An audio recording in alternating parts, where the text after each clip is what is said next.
আজকে আমি আপনাদের তৈরি করে দেখাবো খিরসা পাটিসাপটা। শীতকালে এই পাটিসাপটা খেতে দারুণ হয়। আর আমি এই পাটিসাপটাটা গুড় দিয়ে তৈরি করব। ওইভাবে আমি জন্নত আর আপনারা দেখছেন জন্নত মিনি কিচেন। আর আজকে আমাদের রেসিপি খিরসা পাটিসাপটা। খিরসা পাটিসাপটা তৈরি করার জন্য আমি এখানে হাফ কেজি চাল মিহি করে গুঁড়ো করে নিয়েছি। এবার এর মধ্যে দিয়ে দিচ্ছি হাফ কাপের মতো চিনি, দিয়ে দিচ্ছি স্বাদ মতো নুন। এবার এখানে দিয়ে দিচ্ছি হাফ কাপের মতো ময়দা আর দিচ্ছি হাফ কাপের মতো লিকুইড দুধ। এবার জল দিয়ে একটা ব্যাটার তৈরি করে নেব।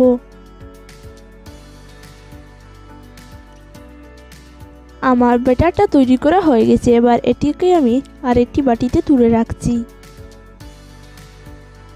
দেখুন ব্যাটারটা কতটা স্মুথ হয়েছে। আমি এরকমই ব্যাটারটা করেছি, খুব বেশি গাঢ় অথবা খুব বেশি পাতলা করিনি। এবার আরেকটি বাটি নিয়ে তাতে দিয়ে দিচ্ছি সামান্য ব্যাটার। এই পাটিসাপটাটা আমি সুন্দরের জন্য ফুড কালার দিয়ে তৈরি করছি, আপনারা চাইলে ফুড কালার নাও দিতে পারেন। এবার এর মধ্যে দিয়ে দিচ্ছি সামান্য অরেঞ্জ ফুড কালার।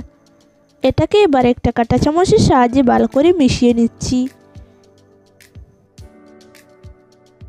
ভালো করে মেশানো হয়ে গেছে। এবার একটি কড়াই বসিয়ে দিয়েছি, তাতে দিয়ে দিচ্ছি হাফ কাপের মতো চালের গুঁড়ো। এবার এটাকে একটু নেড়েচেড়ে ভেজে নিচ্ছি। এবার দিয়ে দিচ্ছি হাফ কাপের মতো জল, দিয়ে ভালো করে মিশিয়ে নিচ্ছি। এবার দিয়ে দিচ্ছি স্বাদ মতো লবণ। এবার দিয়ে দিচ্ছি 1 কাপের মতো গুড়। এখানে আপনারা চিনিও ব্যবহার করতে পারেন, আমি এখানে গুড় ব্যবহার করেছি। এবার এটাকেও ভালো করে মিশিয়ে নিচ্ছি। ভালো করে মেশানো হয়ে গেলে এবার এর মধ্যে আমি দিয়ে দিচ্ছি 1 কাপের মতো নারকেল কুলানো, দিয়ে নেড়েচেড়ে ভালো করে জলটা শুকিয়ে নিচ্ছি।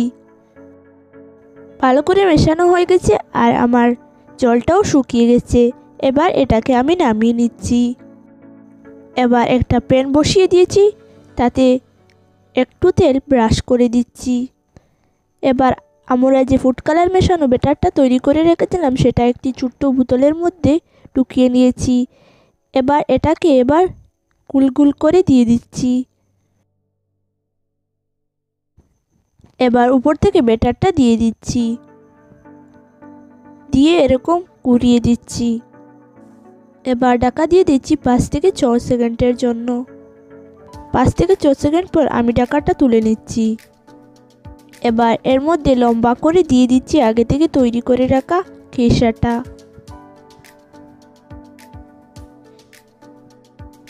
এবার এরকমভাবে মুড়ে নিচ্ছি। ভালো করে মুড়ে নিলে ব্যাস তৈরি হয়ে গেল আমাদের একটি খিরসা পাটিসাপটা। এভাবে করে আমি সবগুলো পাটিসাপটা তৈরি করে নেব। আমার সবগুলো খিরসা পাটিসাপটা তৈরি করা হয়ে গেছে। দেখুন কতটা সুন্দর হয়েছে। আশা করছি আমার আজকের খিরসা পাটিসাপটা রেসিপিটা আপনাদের কাছে ভালো লেগেছে। ভালো লেগে থাকলে আমার চ্যানেলটি সাবস্ক্রাইব করতে ভুলবেন না।